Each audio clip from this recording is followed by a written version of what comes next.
Apresentamos Através da Bíblia, o programa que leva você ao estudo sistemático e detalhado do livro dos livros, a Palavra de Deus. Estes estudos são de autoria do Dr. J. Vernon Magui e apresentados pelo pastor e professor Itamir Neves. Convidamos você, ouvinte, a acompanhar esta jornada através da Bíblia. Olá, amigo. Estamos iniciando mais um programa da série Através da Bíblia.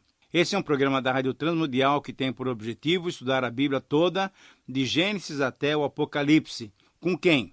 Com você que tem percebido o valor de nos aprofundarmos no estudo e no conhecimento da Palavra de Deus. Quero cumprimentá-lo pela sua persistência e pela sua dedicação em reservar um tempo diário para o estudo da Palavra de Deus.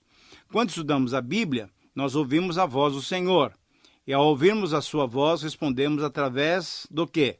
Através da oração e através da obediência. Muitos ouvintes têm testemunhado a felicidade desse procedimento, isto é, de orar e de obedecer. E nesse momento, então, eu quero registrar a carta que recebemos de um irmão da cidade de Delmiro Gouveia, no estado das Alagoas. Esse irmão nos diz o seguinte: é com muita alegria que escrevo para o Através da Bíblia. Quero dizer que a RTM tem sido usada nas mãos de Deus para levar a mensagem do Reino de Deus a milhares de pessoas. Tenho acompanhado a programação há muito tempo. Hoje me sinto feliz em acompanhar esses estudos maravilhosos. Que Deus os abençoe. Querido amigo, muito obrigado por sua carta. Também nós nos alegramos e nos sentimos felizes, pois temos sido usados por Deus para a edificação de muitos irmãos. Eu gostaria então de convidá-lo nesse momento para elevarmos a nossa voz ao Senhor em oração. Vamos orar. Senhor Deus, nós te louvamos pela possibilidade de realizarmos esse ministério. Obrigado, Senhor, porque muitos têm sido edificados. Obrigado porque muitos têm se alegrado com a tua palavra. Conduza-nos, Senhor, pelo teu Espírito, durante esse programa, que haja edificação. Pai, nós oramos te pedindo isso em nome de Jesus. Amém. Fortalece a fé, conhecer nosso Deus. Querido amigo, estamos paulatinamente caminhando no livro de Gênesis e hoje o nosso alvo é estudarmos todo o capítulo 9, do versículo 1 até o versículo 29. Eu quero sugerir que, se você puder, você pegue a sua Bíblia, abra no capítulo 9, pegue algum lápis ou um papel para fazer algumas anotações e vamos perceber aquilo que Deus deixou registrado para nós. Antes disso, porém, quero lembrá-lo do seguinte: o que nós vimos no capítulo 8? Você se lembra? Nós dividimos o estudo em 3 partes.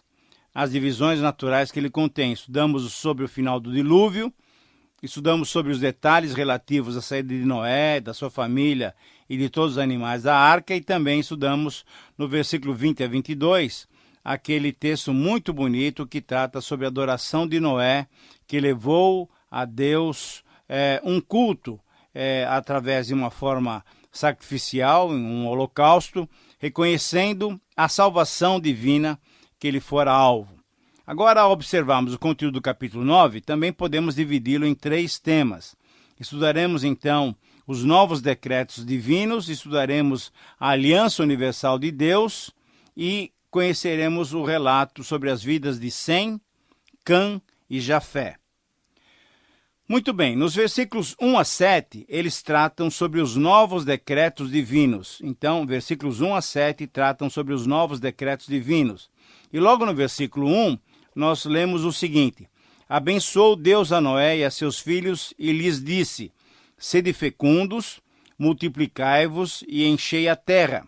Nesse novo começo, Deus renovou a bênção inicial. Na verdade, essa era a 3ª vez que Deus abençoava o ser humano, como tinha feito já em 1:28 e 5:2. Noé, como pai da humanidade resgatada do dilúvio, recebia essa bênção, assim como Adão recebeu a bênção extensiva a toda a humanidade.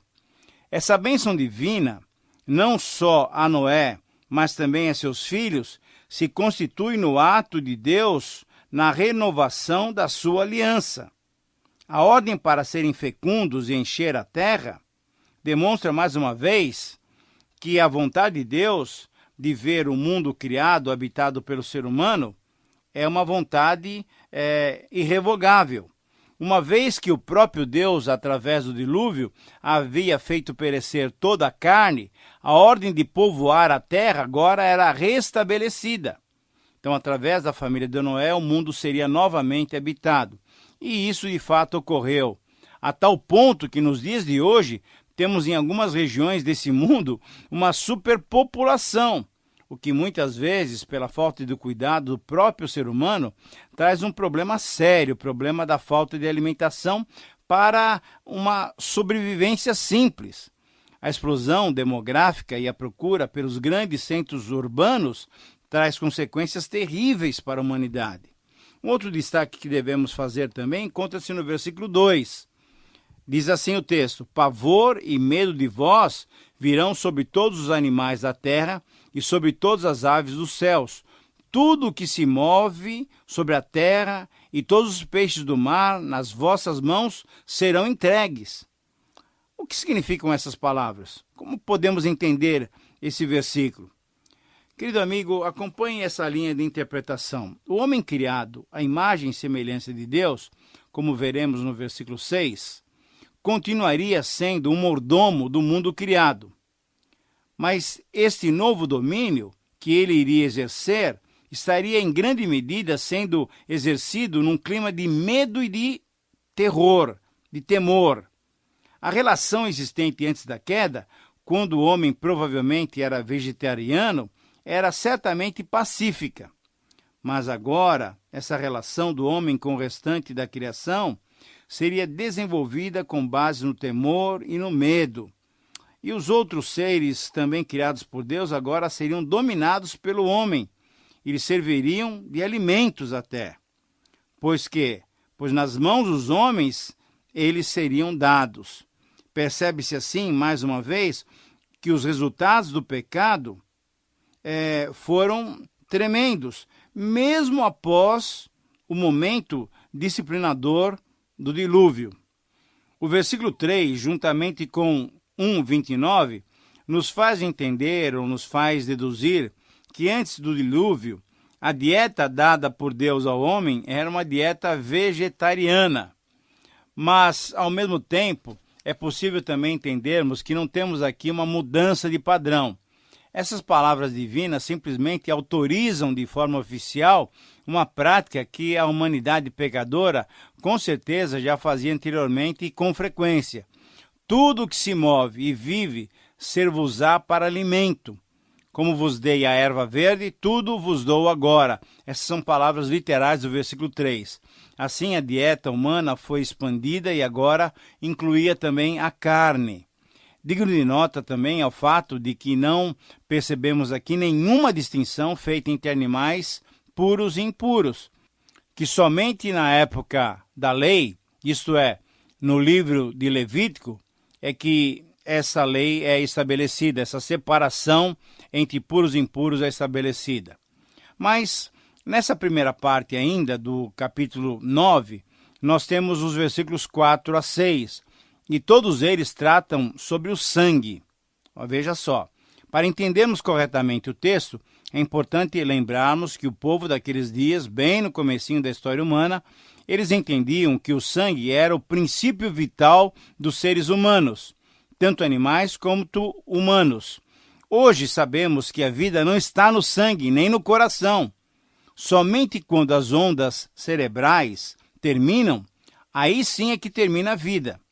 Então, comer carne sem retirar-lhe o sangue era uma forma de afirmar que o poder da vida, que pertence exclusivamente a Deus, estava nas mãos daquele que a ingerisse.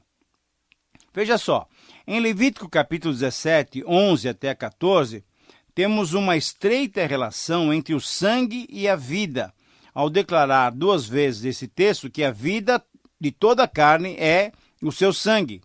A vida é um presente misterioso de Deus E o homem que o teme, aquele que o teme, não deve buscar preservá-la ou aumentar a sua força vital comendo mais vida, isto é, ao ingerir carne ainda com sangue. Muitos povos pagãos tinham essa prática, pois criam que assim poderiam obter mais poder. Veja só, comiam muitas vezes as carnes dos seus inimigos, supondo que assim ficariam mais poderosos ainda. A repetição do verbo requererei por 3 vezes no versículo 5 destaca o princípio de que a vida humana é tão valiosa para Deus que ele exige como compensação nada menos que a vida daquele que tira a vida de outrem. No versículo 6 nós lemos o seguinte: se alguém derramar o sangue do homem, pelo homem se derramará o seu, porque Deus fez o homem segundo a sua imagem. Juntamente com o versículo 4, esse texto então traz a seguinte mensagem: se toda a vida pertence a Deus, a vida humana pertence-lhe mais ainda. O próprio Deus é o grande defensor da vida humana, que é preciosa para ele porque o homem foi criado à sua imagem e semelhança. Pois, mesmo que distorcida pelo pecado, essa imagem e semelhança, essa vida criada por Deus, ela ainda é preservada em nós pelo próprio Deus. Quando o ser humano tira a vida de outro ser humano, ele está demonstrando desprezo para com Deus, o Criador, e para com seu próximo, que também lhe é semelhante. Querido amigo, espero que você esteja acompanhando essas explicações, porque nelas nós temos a razão pela qual não é possível ser favorável à pena de morte. Esse é um tema dos mais polêmicos, mas junto com ele temos também a questão da participação na guerra, do nosso senso de defesa própria. Enfim, é uma discussão com diversos pontos de vista. Temos, entretanto, que perceber que a exigência divina tem um sentido profundo de disciplinar e corrigir, e ao invés de significar uma vingança social ou um desrespeito à vida, serviria sim para desencorajar a prática de um crime que colocaria fim a uma existência humana. Meu amigo, é interessante notar também que logo depois desses versículos que tratam sobre o sangue, nós temos uma palavra de motivação no versículo 7. Veja só que palavra interessante. Sede fecundos e multiplicai-vos, povoai a terra e multiplicai-vos nela. Sim, Deus estava dando ao homem, estava repetindo ao homem a ordem que dera lá no versículo 1, para que o homem se multiplicasse sobre a terra. Mas isso só poderia acontecer com a bênção divina. Temos que aprender que qualquer iniciativa nossa em tentar obedecer às ordens divinas só serão bem-sucedidas se forem realizadas sob a bênção de Deus. Você também entende assim? Olha, essa é uma verdade concreta que todos nós devemos acatar. Qualquer iniciativa nossa em tentar obedecer às ordens divinas só serão bem-sucedidas se forem realizadas sob a bênção de Deus. Mas vamos adiante. Veja só, querido amigo, nós estamos encaminhando para a parte final do programa e temos então uma segunda parte do capítulo 9 para analisar. Os versículos 8 a 17 narram o estabelecimento de uma aliança universal. Na verdade, a primeira aliança explícita. Os versículos 8, 9 e 10 nos relatam uma aliança que, em sua amplitude, foi abrangente. Pois o quê? Pois ela, na verdade, inclui todos os seres humanos e todos os seres viventes, incluindo até os animais que tinham saído da arca.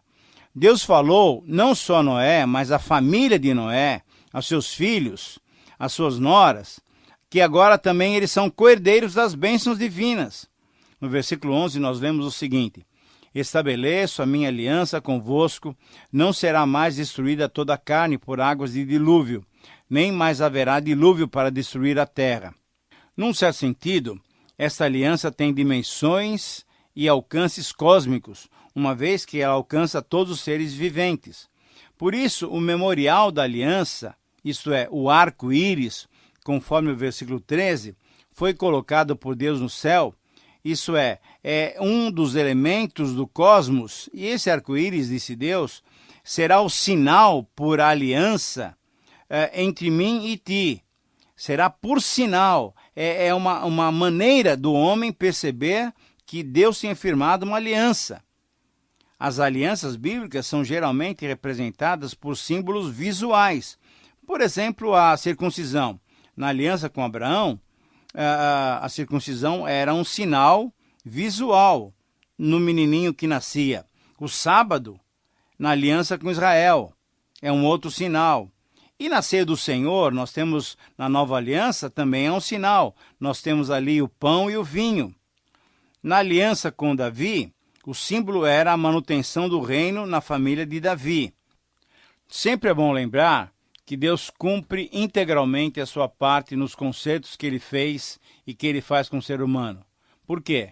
Porque Deus é fiel. A repetição de uma ideia através das frases "não será mais destruída toda a carne", "não haverá mais dilúvio", "esta aliança é para gerações perpétuas", "me lembrarei da minha aliança eterna".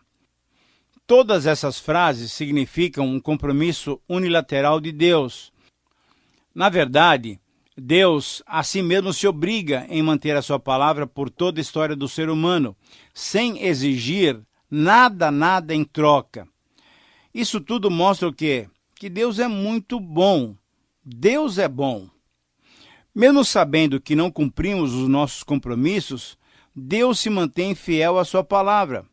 Por isso você pode confiar nele e ter total segurança. Nos versículos 15 e 16, temos ainda uma repetição da frase "me lembrarei", conforme capítulo 8, versículo 1, quando Deus se lembrou de Noé. No hebraico, o verbo lembrar tem a conotação de uma ação baseada num compromisso prévio. Nós já mencionamos isso. É assim que Deus honra a sua palavra. Quando ele firma uma aliança conosco, podemos estar certos e seguros que ele cumpre a sua palavra. Você tem experimentado essa fidelidade do Senhor? E agora esse parágrafo termina com o versículo 17, que é uma reafirmação do compromisso divino com toda a forma de vida que há sobre a face da terra. Querido amigo, estamos caminhando agora para o final do programa e para a terceira e última parte do capítulo 9. Então vamos conhecer o conteúdo dos versículos 18 a 29. Nesses versículos encontramos a narrativa sobre as vidas de Sem, Cã e Jafé. Nos versículos 18 e 19 se destaca o nome dos 3 filhos de Noé, mas especificamente o de Cã, que é apontado como pai de Canaã. Desses homens se povoou toda a terra e a partir daí é que surgiram as diversas nações, conforme veremos no capítulo 11 em diante. Os versículos 20 a 23 nos relatam um episódio muito interessante. Noé era agricultor, como seu pai Lameque, e foi o primeiro a plantar uma vinha. Certamente é possível admitirmos que a semente que Noé usou para essa plantação foi preservada na arca.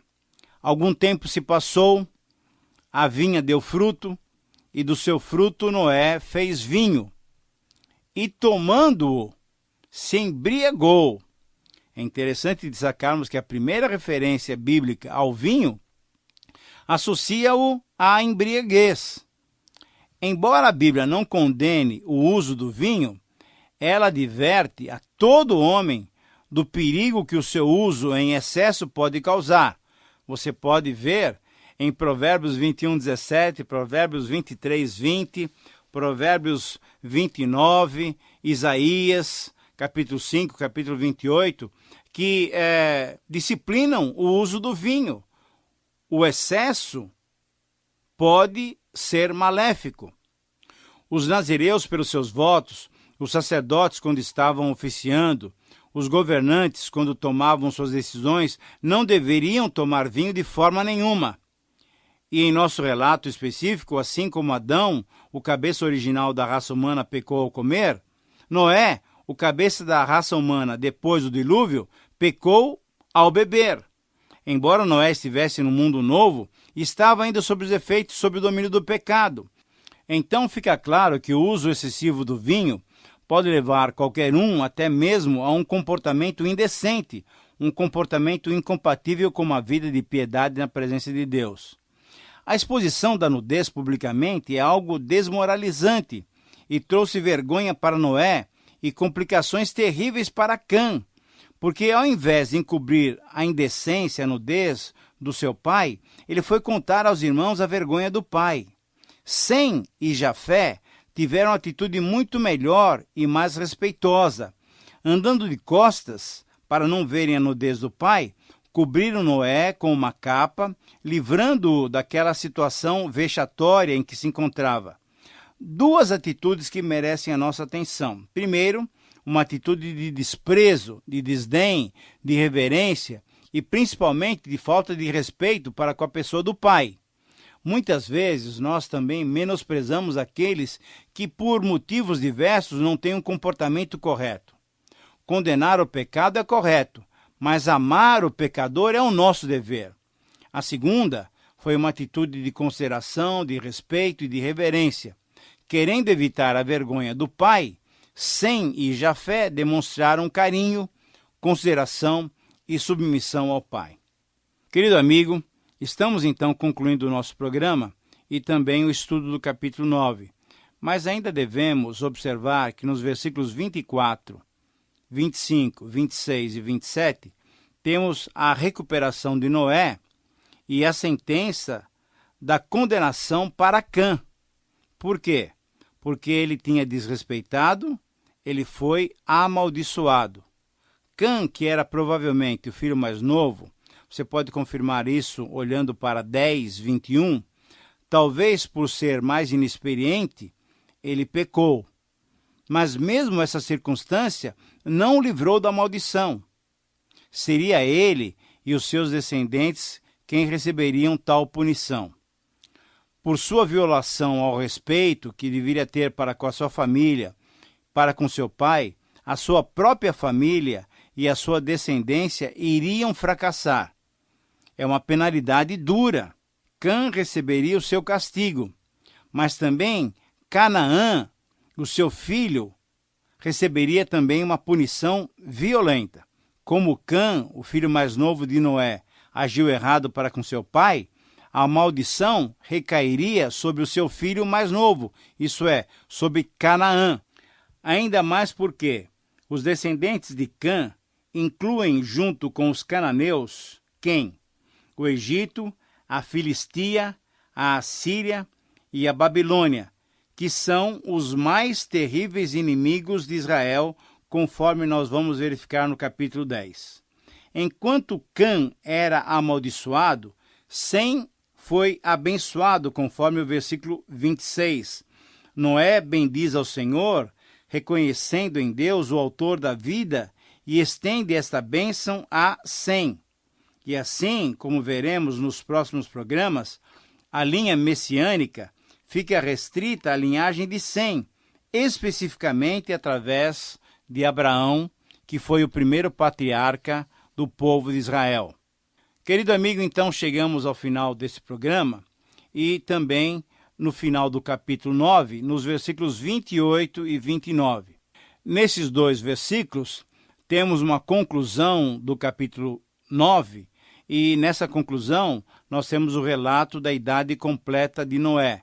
Veja só, 950 anos, sendo ele, e você deve se lembrar que nós mencionamos isso no programa passado, o 10º e o último da genealogia de Sete, conforme nós tínhamos visto lá no capítulo 5.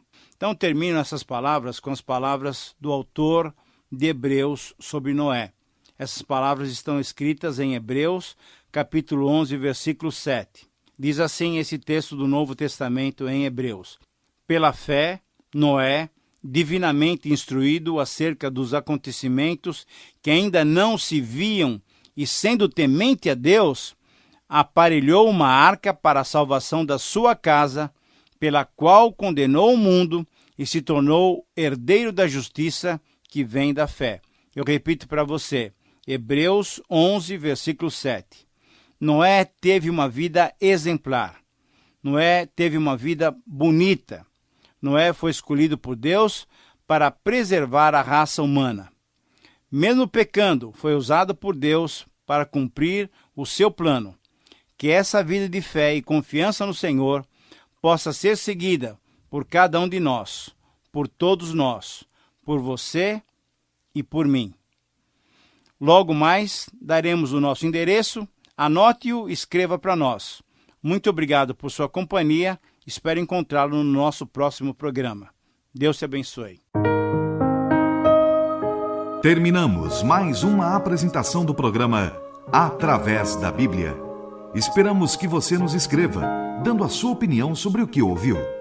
O nosso endereço é Caixa Postal 18.300, CEP 04626-970, São Paulo, São Paulo.